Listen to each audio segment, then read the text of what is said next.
Part of me wonders if some of that is like generational thing.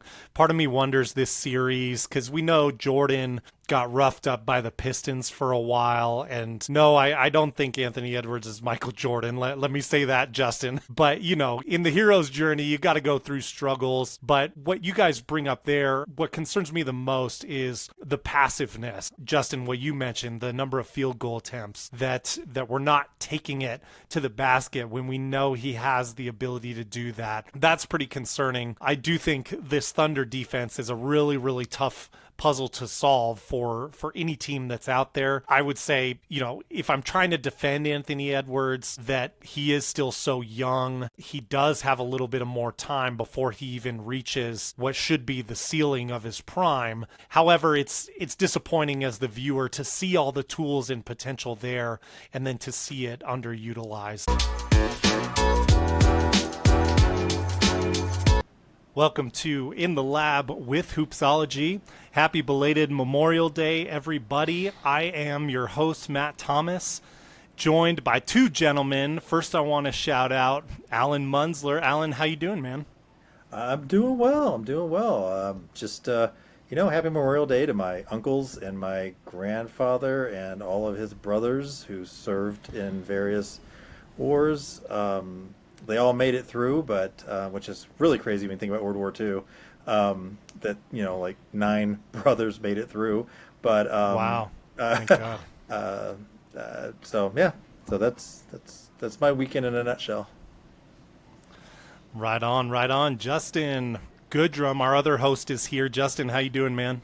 Doing pretty well. Yeah, happy belated Memorial Day. As with Allan, similar story with myself. A lot of family members that have been in the military, including my brother, who's currently serving in the military. In terms of all his military bands, had a stint in Japan and now in Washington State. So, just appreciate those putting their lives on the line. Other than that, messed up my ankle, so just pretty much laid in bed and watched the playoffs. So nothing too exciting. Well, swift recovery, man. Right. We'll hope to get you off the injured reserve pretty soon here. Appreciate it. And so once again to all of those who have served and who are serving, thank you very much. My weekend, we had a chance to introduce my older kids to Mission Impossible. I know there's the last Mission Impossible is in theaters, right? So we said, what the heck? It's free on many different streaming services. So let's go for Mission Impossible 1. And you know what? It still holds up pretty well. I was worried my kids were going to be bored with all the dialogue, but they really thought it was cool. I think the exploding gum kind of won them over. So shout out to Mission Impossible. Real quick before we get into our mission for the day in breaking down all these topics, and it's been a minute since we last had it in the lab, I do want to give a shout out to our listeners and subscribers. Our numbers continue to grow. We really, really appreciate your guys' support, so thank you so much for that. Please continue to share the show and get involved in the conversation. We love seeing your comments on our posts and just expanding this discussion, trying to bring to you guys really high-level discussion and interviews. We have some really exciting interviews that are about to break that I don't want to spoil here yet, but I will just throw that teaser out there to stay tuned to our feed, because these interviews will not stop throughout the summer. We've got plenty of great content coming your way, so thank you so much for being a part of that. All right, gentlemen, so there's a lot that's been going on in both associations. We're actually going to start with some headlines, and we're going to start on the WNBA side of things. Justin, you and I, and Allan, you as well, we were all texting this weekend about the New York Liberty and Indiana Fever when they were facing off in the W. I happened to catch a good chunk of that game, and unfortunately news broke that Caitlin Clark unfortunately has sustained a quad strain injury from the sound of it and is out for, it sounds like, at least 2 weeks. Justin, did you have some more info on that? Yeah, 2 weeks that she's out with a quad strain injury. The Fever head coach, Stephanie White, this is a quote from her talking about this. Obviously, Caitlin Clark is a competitor and wants to play. Obviously, everyone wants to watch her play. But for me, it's about making sure we address this in a way that doesn't affect her long term. Sounds totally reasonable. I think obviously she's instrumental to what that team does. She's very important to the league at large, as we've discussed quite a bit on this show. Allan, do you kind of worry in terms of this coming on this suddenly in the season, or is it maybe sort of silver lining that this is early in the season? I think it's good that it's earlier in this. I mean, obviously, good it's early in the season. I mean, look, anytime you talk about quads, I get worried.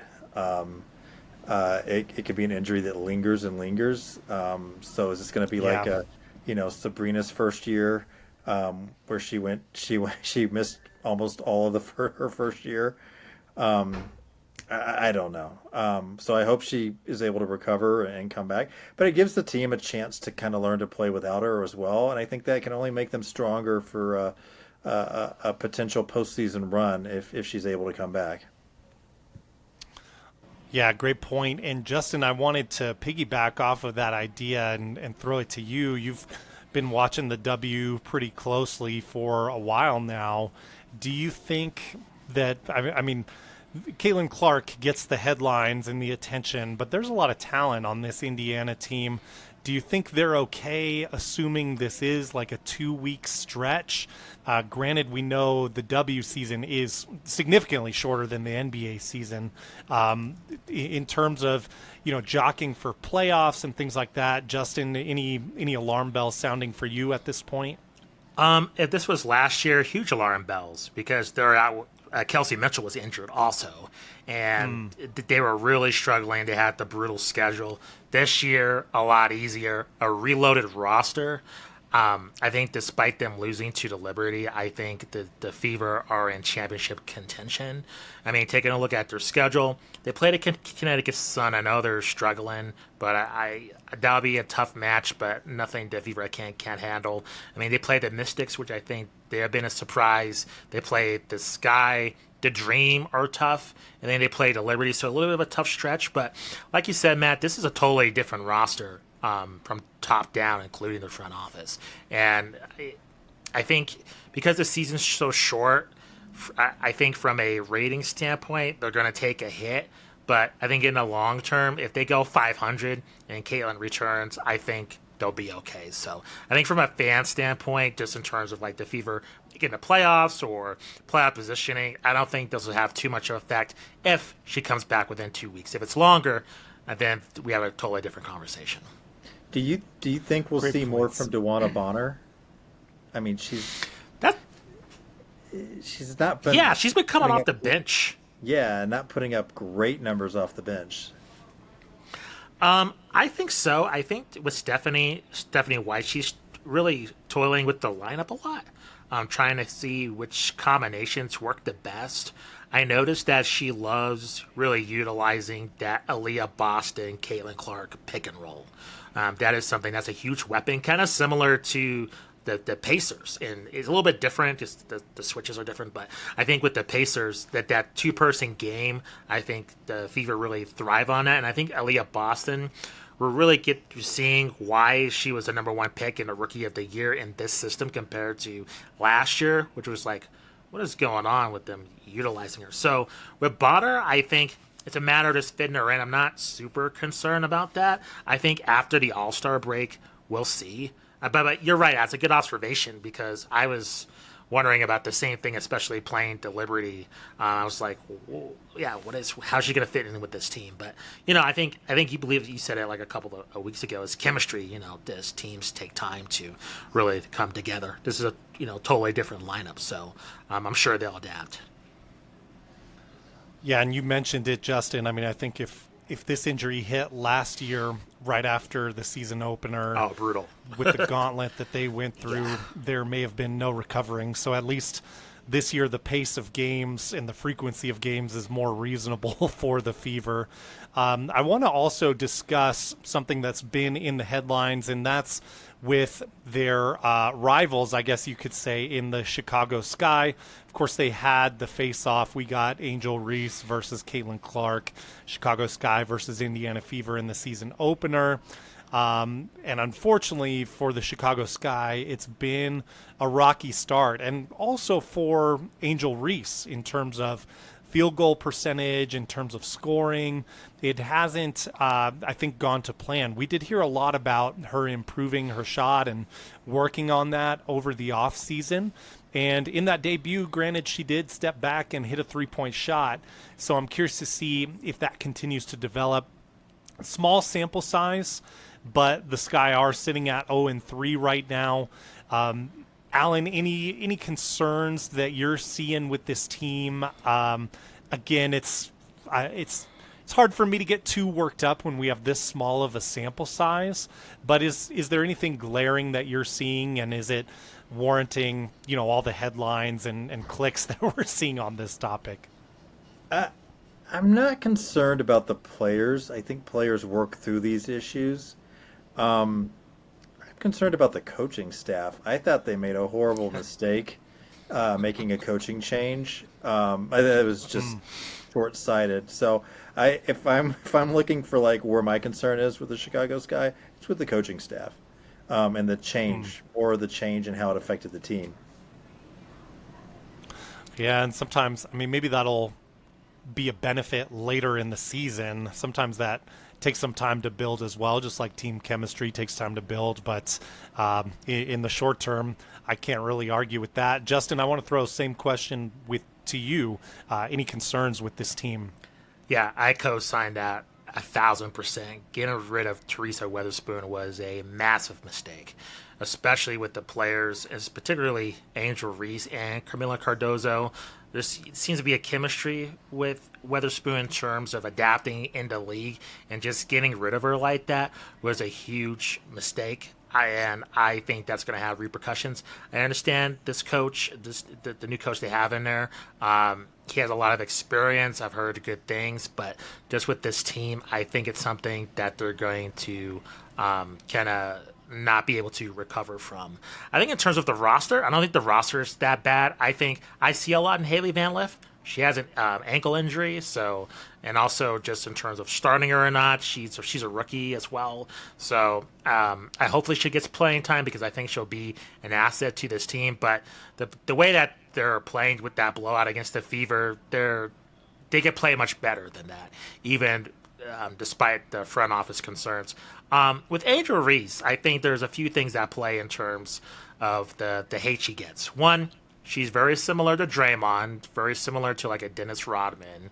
She likes to speak her mind, and I think that is pretty neutral. And you take a look at basketball, Draymond gets a lot of hate. He likes to talk, speaks his opinion. He gets going to get a lot of slack for it. I think problem is with Draymond, you hear a lot more of he's a loudmouth, he's abrasive, kind of terms that stick to the basketball court.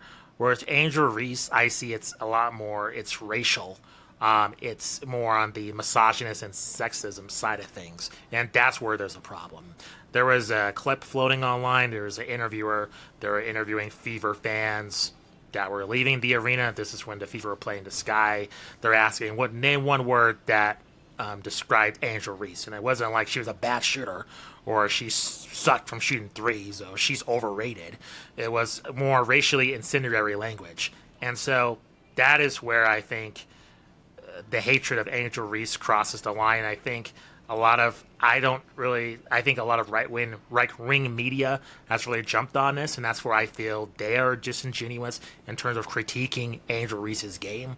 I don't see them going after Draymond and if he has a bad game. And also, you see ESPN as well. They're like, she's 0 for 7, historically bad. Like, her thing is not shooting. Her thing is rebounding. That's the strength of her game.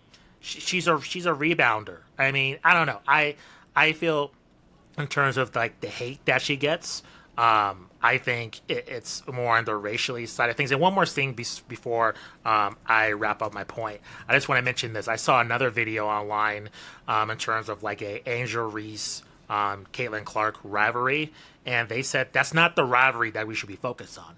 It's Ryan Howard of the Atlanta Dream and Caitlin Clark. And I thought they put it together, all these clips, because they're teammates on the Team USA team back when, I think it was under 18 international team. And then they were rivals in college. And they were talking trash when the Fever played the Dream earlier in the season. That's the rivalry to me. I mean, Ryan Howard's the number one pick. I mean, they play similar positions. Howard's been, awesome since she's been the W. To me, that is something to watch as opposed to, I think, Angel Reese that's blown up by the media. I think with Ryan Howard and Caitlin Clark, that's more of a competitive rivalry between two players that play a similar position, and they talk trash. And I think that's good for the league. And I can go on in terms of just what we saw with the whole intentional foul thing. I know that was a couple of weeks ago, and we talked about it with the Kings of Sport in terms of the discourse with the WNBA. But it's pretty foolish, and I just hope that the discussion around this league improves over time. We'll kind of see it. As I said before, it improved last season towards the end a little bit, but we're not off to a great start. Allan, do you want to add anything to that? Go for it. I do. I lived in Chicago for a while. As anybody who lives in Chicago or northern Indiana can tell you, we know what Crown Point, Indiana, and south of that are like. So it backs up exactly what Justin is saying. So it's not to alienate our Indiana audience, but that's who a lot of the people in that area are like. Yeah. If you see the documentary, I texted you guys this the other day, Winning Time with Reggie Miller and the New York Knicks. Spike Lee was telling how he went back to Indiana. A lot of the Pacers fans hated him, and Spike Lee was just he kind of likened it to a Klan rally. I realize this is the '90s, but I mean, I don't think based on what we've heard, I think there's similar sentiment. I hope that things have improved, but based on in particularly what we heard from that first game, I think the WNBA came out today and said they didn't find anything in terms of an investigation of anything racial. I don't know. I heard all kinds of things, and nothing was really substantiated. So until I get more hardcore evidence, I can't really say either direction. But I will say in terms of what I've seen definitely online, that video, that was definitely evidence of a lot of players that have gotten hate that wasn't in particularly on the court. And I will say with the Liberty, with Natasha Cloud, I didn't see that with her with the Liberty. So that was a good sign. I mean, that was a play that was very close. A lot of people, you could have said that Caitlin Clark got fouled. I think she didn't, but, very controversial. I didn't see at least from my perspective, the Natasha Cloud hate while she was guarding her. And Natasha Cloud's been awesome for the Liberty. So that's a good sign in terms of, some maturity, I think, from the Liberty fans. I didn't necessarily see that for Cloud. And now it's a closer game, and you're facing the champions here. So, not to totally bash the Fever fans, I did not see that. And that was a very close play, and a very close game and a great game. So, give them props for that. From what I have seen, I could be completely wrong, but just to kind of show both sides here. I think that was a good sign in terms of, not seeing statements from the WNBA or from Natasha Cloud or from the Liberty saying she took tons of hate from that play. Yeah, one thing I'll just add is that I think the way the media has built up this rivalry, and granted, I think some of it, I would say maybe even most of it, the intention is to build up interest around the league, which is something that many people have clamored for a long time. So I get it. But the way that they are discussing the sport and that rivalry, I mean, it does kind of lend itself to, you expect the Angel Reese and Caitlin Clark to be like trading buckets with each other. And Justin, like you said, that's really not the play style. I mean, they're really in some ways kind of opposites as players.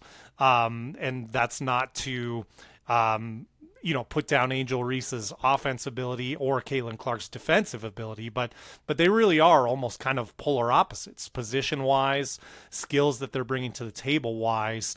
So I think maybe there's, for the casual fan, this sort of maybe a little bit of lack of nuance as to what to expect. And some of that is just they've heard, hey, Angel Reese versus Caitlin Clark, this is the biggest rivalry going in the league. Clicks-wise, it's hard to argue that. And they may not have the nuance there to know about that other rivalry that you mentioned earlier, Justin, that maybe is the what should be the primary rivalry in the WNBA. And I don't have a problem if that's the main storyline, even if that's not totally true. The issue is when you hear people saying, why is Angel Reese, why is she mad at Caitlin Clark, or that's terrible that she hates Caitlin Clark. If she hates her, good. I mean, I think it's weird, but I think that's good for the league. I mean, as long as she's not like trying to outright injure her or, do anything else malicious that's outside the game of basketball. I mean, I say this a million times. All these same people that want to, cry and complain about Angel Reese and how much she hates Caitlin Clark, they're the same people that saying the NBA's too soft, and they complain that, Chris Paul and LeBron are going to dinner while they're playing a playoff series. Like, here you go, you have a rivalry, and you're getting upset. We know why. It's sexism. It's because, two women can't be competitive. But it's just that's where I just find it ridiculous. And I think you're saying and I don't like it too, and I'll get off my soapbox, how a lot of even allies of the WNBA, they seem confused on how to talk about this league. I don't understand. This is not microbiology. This is pretty easy to understand if you watch basketball. It's not difficult. And yet there seems to be a lot of mainstream talking heads. Oh, with the narrative, it's like this league's hard to discuss. I can't talk about this league. Why not? It's watch the games like the NBA. Like it's, and you can bash Angel Reese. Like, it's okay if she goes, 0 for 8. It's like, yeah, she has a terrible shooting night, or she has 3 rebounds. Yeah, I could totally get on her case for that. I mean, that's sports.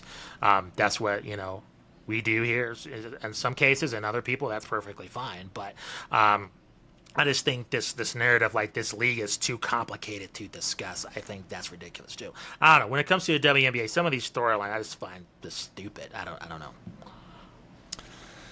I'm with you. Let's go ahead and move forward. We have a lot more to get to. I want to make sure we have time for it. One quick update to a story that we covered earlier, and Justin, I will give you the floor on this, but we did receive news earlier this week that Tyrese Haliburton's father, was it John Haliburton? Is that correct, Justin? I believe so. He has been granted approval to attend Indiana Pacers home games once again.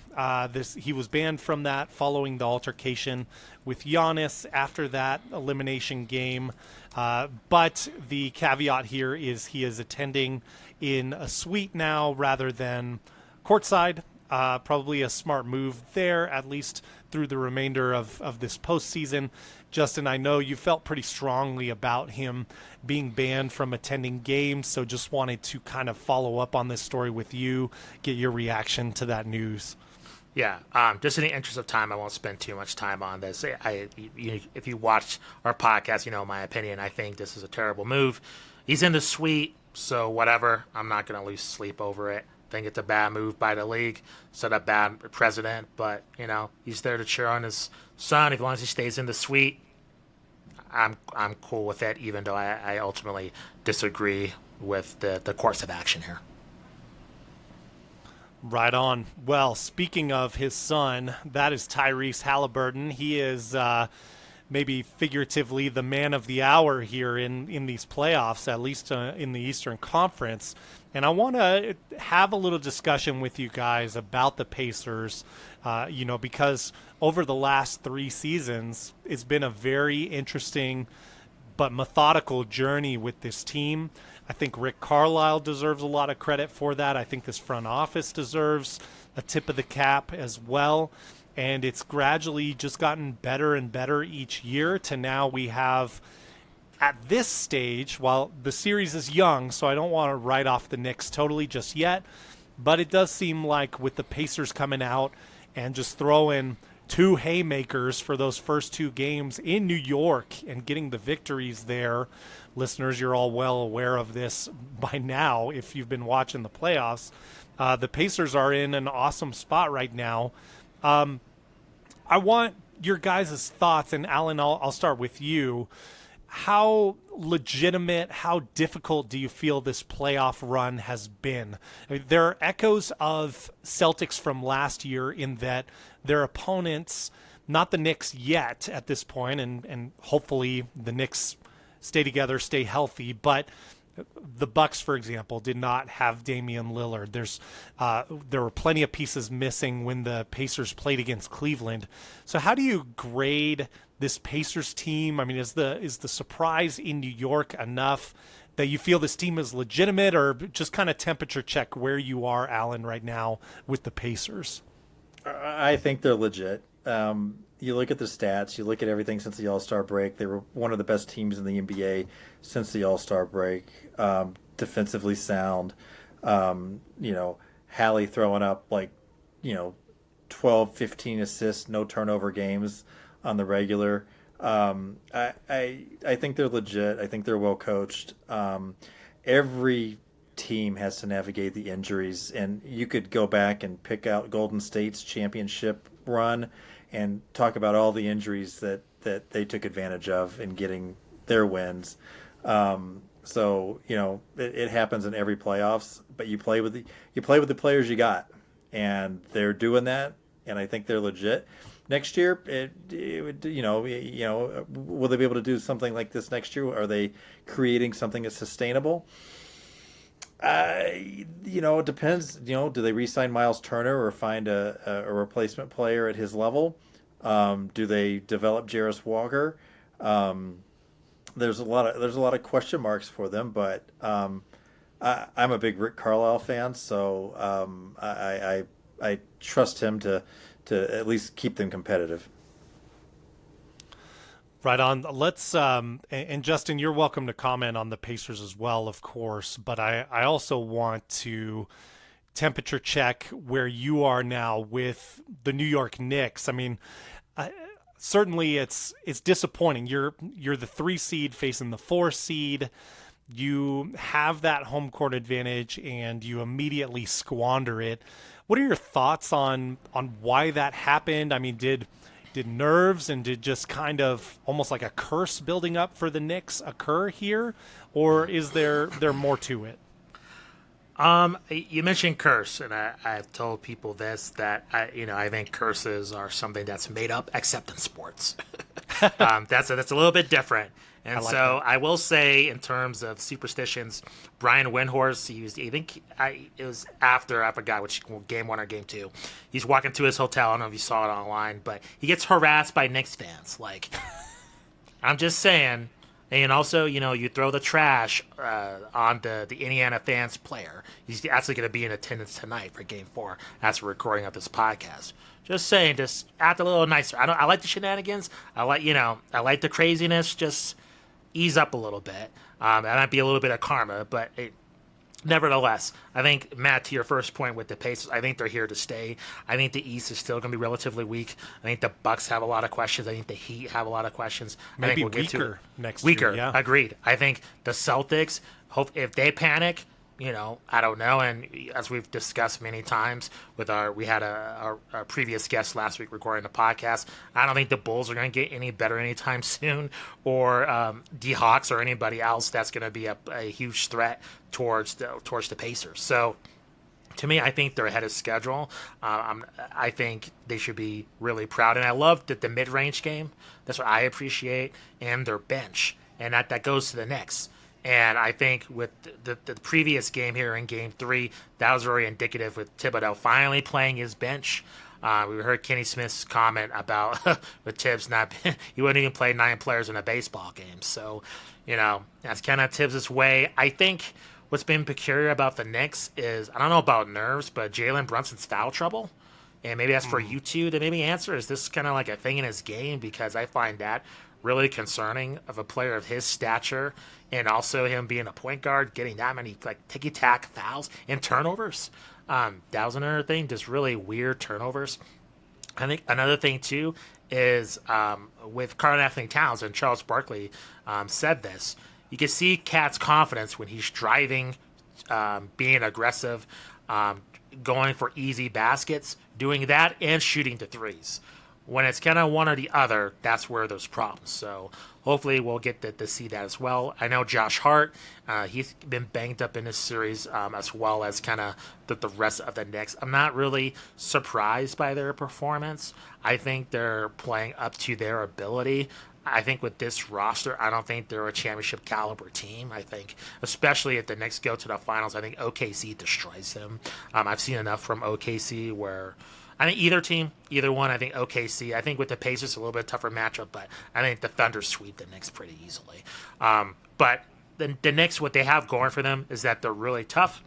They don't let bad things really stick in their minds for too long.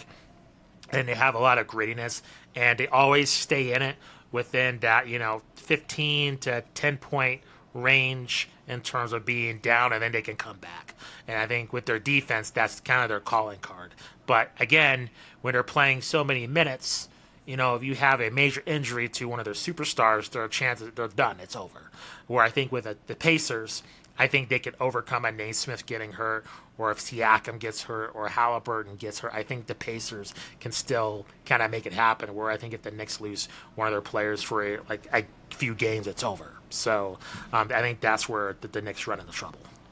Agreed, and it's kind of bad news if you're a Knicks fan to hear that maybe they can't compete at the next level beyond this, because that Cat acquisition was kind of that last move, and you're kind of now stuck with this roster with how the cap goes now. So as we all agreed here, the East could be weaker next year. That could play in the Knicks' favor. And maybe make it an easier route to the finals next year for them potentially. We'll see what comes of the Celtics, and we'll talk about them in a minute here. But, Allan, I want to give you some time on the Knicks as well. Any additional thoughts you had about their struggles in this series in particular, and just what you've seen, if it's been a case of nerves or something else going on? I think there's been a concentrated effort by the Pacers and the Wizard to attack Brunson and Towns on defense, and to just go at them, get them in foul trouble. And so I think that's been the thing. Tonight's game, we'll see. Game 4 is obviously it's a must win, but the Knicks were my dark horse to come out of the East. If they win tonight, I think they've got the momentum back somehow. Good point. So I don't think this series is over yet. 10 o'clock tonight, it might be over.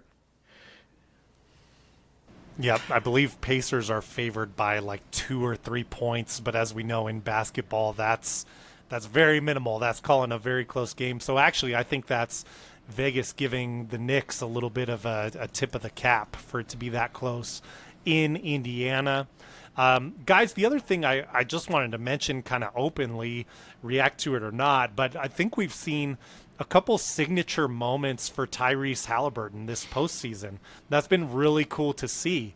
I mean, you have the game winner versus the Bucks. You have that incredible shot to send it to overtime in game 1 of this series versus the Knicks with exactly, Allan, the choke sign. I mean, nobody's going to forget that. I think that is a moment that is that big, especially if the Pacers, I should add the caveat, if the Pacers go through and make it to the finals. I think that's a big enough moment that kind of sticks to Tyrese Haliburton and helps public perception of him. I don't know if you guys feel the same way. Yeah, I agree. And I think that goes for Brunson, too. I think they've both been clutch. And we'll get to a player later who has not been that. Spoiler alert, Anthony Edwards. But I think in terms of the face of the league discussion that's been going on, these two guys are making a great case Not to mention in terms of making their presence known in other entertainment genres. I think they've done a nice job of that, and their personalities too. So I think that all plays in terms of like what's going to happen with the future of the league. I think both these guys are making a great case by the play on the court. Yeah, I agree. I mean, Tyrese has had these signature moments. Yeah. That trade is looking worse and worse and worse every day. I'm talking about the Sabonis for Haliburton trade. You've got one who's a playoff riser, and you've got one who isn't. And I think that's going to be one of those. I wish we would have kept him and maybe traded Fox to Indiana or something like that. So, well said. Well said. Guys, I want to keep moving forward. We alluded to OKC's dominance. You look at the path that they've taken. I was trying to think about it. Allan, maybe you remember. Justin, maybe you remember as well. I think it was 3 seasons ago, the Thunder were playing with essentially no center, no bigs, and they got rolled, I think, by over 50 points in a regular season game. It was some sort of record at the moment. It might have been like 60 or 70 points they got rolled by against the Memphis Grizzlies, who they rolled in the first round of this playoffs. You move to the second round. Of course, they get through the Denver Nuggets in 7, which I would still argue is fairly impressive, given they're a young team and they went through who I would argue is the best player in the world. I would even go as far to argue he's the true MVP, but we can talk about that later. And then now facing up against this Minnesota Timberwolves team, who I think, to their credit, are truly better than what their regular season record indicated. We had a narrative for a while during the season. Are the Timberwolves taking a step back? Maybe roster-wise they did a little bit, but in the postseason they've been pretty good until running into this Thunder team. So Justin, I'll throw it to you. Do you feel more disappointed in the Timberwolves right now? You mentioned Anthony Edwards, and rightly so. I mean, I think in Game 4 he was held to like 16 points. Thunder defense doing what Thunder defense does this season, but Anthony Edwards was a victim in Game 4 of that. Are you more disappointed in the Timberwolves or impressed by the Thunder with what you're seeing? I'm impressed by the Thunder because they're pushed to the limit by the Nuggets and they've come out to make a statement in this series, but I'm disappointed in Anthony Edwards.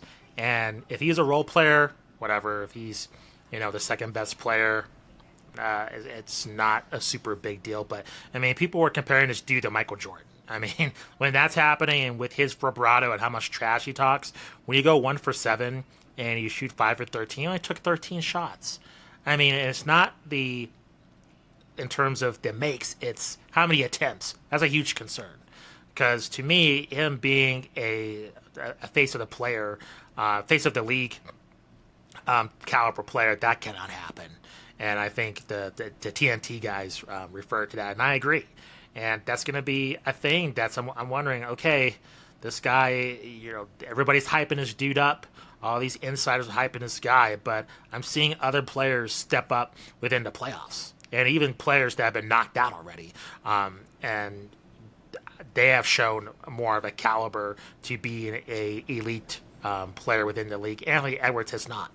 So to me, that's where the disappointment comes in. Even if he was 9 for 30 or something. I don't know. At least he was aggressive.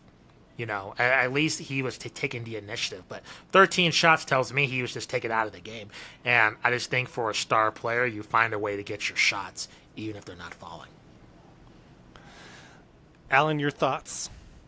I agree. I mean, look, the Thunder defense is a juggernaut, but Anthony Edwards, I mean, you look at the way he's playing, it's almost very passive in a lot of these games, as Justin alluded to. He is out of the 4 big stars, out of the main stars off each team, he's the highest drafted and playing the worst, which is kind of embarrassing. So I don't even know where to go with them. I mean, it's Minnesota's got to figure out a way. Finch has got to get into his head, figure out a way to just have him go all out. Even the post. I don't know if you guys watch have watched the post game conferences. I was that game one post game conference. I was so disappointed in how he was just handling the questions and just like didn't even seem like he was taking it seriously. It was really weird. So I'm not seeing any aura with him. Part of me wonders if some of that is like generational thing. Part of me wonders this series, because we know Jordan got roughed up by the Pistons for a while. And no, I don't think Anthony Edwards is Michael Jordan. Let me say that, Justin. But, you know, in the hero's journey, you got to go through struggles. But what you guys bring up there, what concerns me the most is the passiveness. Justin, what you mentioned, the number of field goal attempts that we're not taking it to the basket when we know he has the ability to do that. That's pretty concerning. I do think this Thunder defense is a really, really tough puzzle to solve for any team that's out there. I would say, you know, if I'm trying to defend Anthony Edwards, that he is still so young. He does have a little bit of more time before he even reaches what should be the ceiling of his prime. However, it's disappointing as the viewer to see all the tools and potential there and then to see it underutilized. So I think you guys make some very valid points there. It's pretty clear now that the Thunder are going to be making it to the NBA Finals. Vegas even has the Thunder, I believe last check was like minus 310 as the Finals victors. So they are heavily favored to win it all at this point. I know we have a couple other topics here, so I'll just throw this one just kind of for quick response from you guys. If we are saying it's New York versus OKC or Indiana versus OKC, you can take whichever matchup gives the East a better chance. Predictions for the finals. Do you have either of these teams able to, essentially take down Goliath that is the OKC Thunder? Thunder in 5 against the Pacers and a sweep against the Knicks. Allan, any thoughts on that? If the Knicks make it, I'm gonna say they've shown some crazy resilience, and That's I'll true. say Knicks in 7. And against the wow. Pacers, Be good I for think the Thunder league. in 5. I'm sorry, say again for the Pacers, Allan? Pacers, I think it's probably Thunder in 5. I don't think that's a great matchup for the Pacers. Yeah, it seems like the Thunder at just about every position have something good to throw at the Pacers. I do worry about the Pacers' top-end talent when it gets to making it to this stage, to the finals. The fact that you don't have a top 10 player, with apologies to their roster, I think most people would would agree there. I think maybe Jalen Brunson can crack like a current top 10 list. You could put him in the argument there. He'd be a little borderline, but there may be some potential there. I'm kind of with you guys. I think I have the Thunder winning either way. Honestly, I'm just going to be simple and say like in 5 versus either of these teams. I feel that strongly about them. We'll see how it plays out. Guys, I know we got to wrap up pretty soon here. I have one more topic I want to cover, and we'll cover NBA awards maybe in another episode down the road. But there's a lot of panic around the Boston Celtics right now. I think you could say that's warranted in some ways because you're missing out on a whole year of Tatum. We know that he takes a huge chunk out of their cap room. So you are a little bit handcuffed in what you can do next year with the cap the way it is. If they maintain some of these contracts, granted a lot can change, but if they maintain them, you're pretty tied down. this core has been together for a very, very long time, has had a lot of playoff experience together, particularly a lot of conference finals together, but also has made it to the finals more than once. I just want your guys' thoughts on this outlook for the Celtics. Can they be effective in the East next year? And that doesn't have to be the 1 or 2 seed. So focus on that word. Can they be effective next year? And then are you worried about them for the next 2 to 3 years? Allan, I'll give you this one first. Achilles injury is one of the hardest injuries, toughest injuries to come back from and maintain your athleticism. Now, Tatum is not he's not a super. He's not always dependent on his athleticism, but it is something he does use, particularly when he's driving to the basket. I would be very concerned with his recovery. The Celtics have new ownership, and there was a lot of stuff going around that the reason the old owner sold was partly because he didn't think he could afford to pay the team as he got his championship and he was ready to have somebody else foot the bill. I don't know that new ownership is going to be interested in footing the bill. For the most part, I believe the Celtics own all of their draft picks now moving forward. So, is there an opportunity to rebuild on the fly around the injured Tatum, and when he comes back to himself, or as close to himself as he will get in 2 years, because that first year back will be rough. Will they have some new young talent around him? I don't know. I mean, it's a tough decision. The East is weak. They could probably go with who they've got and still, make the playoffs, but are they going to be contenders without Tatum? No. Well said. Well said. Go for it, Justin. Yeah, I agree, except the last end of that. I think that with this roster without Tatum, I see Boston still being at the top half of the conference, especially what we saw from a disappointing Cavs team and the Pistons being unproven. And then really the Knicks, they're one injury away from just being a mediocre team. The East, I don't think it's bad as the 2000s. I think the conference has improved compared to the dark ages, but it's still pretty wide open for the Celtics to make some noise under Brown.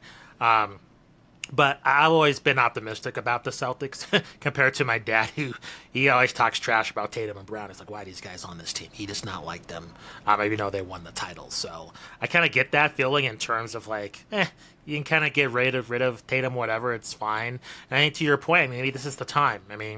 In terms of maximum value, we've seen KD come back from Achilles injury. Technology has improved in terms of what would be a devastating injury 20 years ago. Now it can be a lot more salvageable. So maybe you can get the value for Tatum and get younger as this roster progresses. So I'm a little bit more optimistic on the Celtics just based on really the entire NBA. I really don't see a lot of superpower teams just due to all the rules and everything. So like we were discussing earlier, there's a lot more parity. So overall, I think there's some room for optimism for the Celtics, unless they have mismanagement, which could very well happen. Yeah, Allan, you well know, in Houston Rockets circles, it's been rumored for a long time, Jaylen Brown coming over. And I wonder if Celtics ownership is, being more frugal, if that's an option that they seek out, because that would be something that could potentially line up. You take a little Fred VanVleet money for a year, and you take some other pieces on to try to make the salaries work. You get some young talent, and the Rockets get Jaylen Brown. Personally, I would hope the Rockets don't go that route at this point. I'm very curious to see, with Jaylen Brown getting the chance to be 1A, how that plays out. I think that'll be kind of an unfortunate but interesting narrative for next season to watch as the Celtics continue to march forward without their leader. So, guys, any closing thoughts before we sign off here? Justin, I'll throw to you first. Anything you want to get off your chest or highlight from the show? No, I just want to appreciate you, Alan, you, Matt, for all the work you guys have done. It's just been a great first half of the year. Please check out our archives. We have the Kings of Sport crossover. We have interviews with the Fever, Indiana Fever radio play-by-play commentator John Nolan. We talked to the play-by-play commentator for the Las Vegas Aces. We talked to the commentator for the Phoenix Mercury. We have our One Court interview just about low vision fans being able to watch basketball. Plenty of interviews coming up that's going to be happening, covering the W, covering the NBA. So just stick to it. Stick to Hoopsology. Like and subscribe. We're on all the podcasting platforms as well as YouTube. So whenever it's on Spotify and on your favorite podcasting platform, it's on YouTube as well. So go check that out. Thank you, Justin. Tip of the cap to you as well, man. Thank you for all that you do for our show. Appreciate it. Allan, any other closing last thoughts? Yeah, right back at the both of you. Thank you, and thanks for bringing me on board. Hope and carrying me along here. I will say this NBA playoffs has been awesome. I know I've said that in previous in the laps, but it's just been a blast to watch. Just really good games. So I hope everyone's paying attention and not listening to some of the other narratives out there. It's great, and the WNBA season's off to a great start. I think you're seeing some of the parity start to play out a little bit there. It's early right now, but some of the roster changes are definitely going to make it some interesting season. So keep watching ball, keep shooting hoops, whatever you do to kind of stay in the basketball culture. So yeah, thanks. Well said, Allan. Glad to have you on the team. Team chemistry is going strong here on Hoopsology podcast. And yeah, to your point, I don't want to go on a tangent, but it's been kind of a return of the mid-range jump shot in Agreed. the conference finals, oddly enough, which I love. So I'm so glad to see that. It's very fun to watch. Obviously, the Indiana, New York has nostalgic ties as well. That makes that very fun too. But it's also the physical play and teams having to resort to the mid-range jumper because of how physical and how space has been limited even in the three-point era. So that's been kind of cool to see. Guys, I just want to point out the NBA conspiracy that is ongoing here. Clearly, Adam Silver has fixed the league because we're going to have the markets of Oklahoma City and Indiana in the NBA Finals here. So this is a fix for ratings. It's ridiculous. It's absurd. They've just obviously dragged this right out in front of all of us. I'm joking, of course. Guys, if you made it this far, thank you so much for listening. And again, thank you for supporting Hoopsology. We got to run. We got plenty more coming your way this week, next week, and through the summer. For Allan Munzler and Justin Goodrum, I'm Matt Thomas. We will see you guys again soon. Peace out. See you next time. Later.